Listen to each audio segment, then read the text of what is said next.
Pardon the disruption. We got some new tech challenges ahead. I'm Bridget Carey, and this is your CNET Update.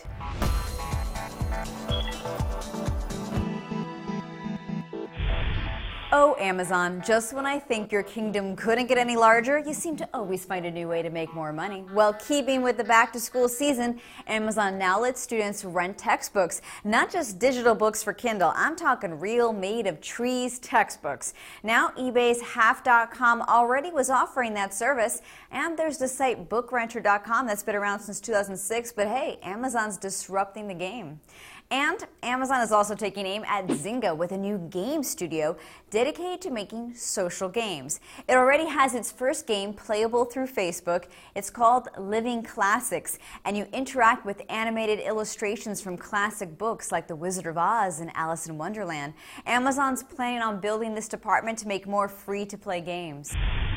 In other news we're watching, you'll notice the next iOS version will not include a default YouTube app on the home screen.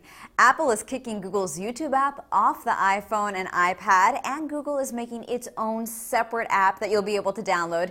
Apple's continuing to distance itself from Google as it's coming out with its own map and directions app in the iOS 6.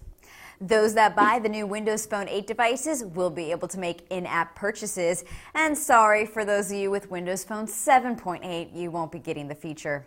The end is near for 2G. AT&T announced it will finally kill off that slow 2G in 2017. And it'll use that spectrum to strengthen 3G and 4G networks.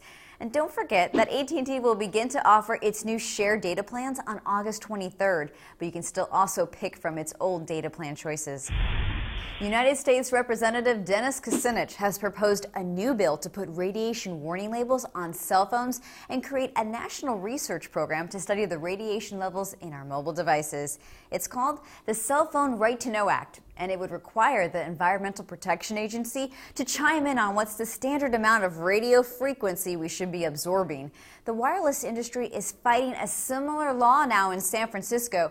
You'll hear more about this on Thursday. A federal appeals court is set to hear arguments on the case.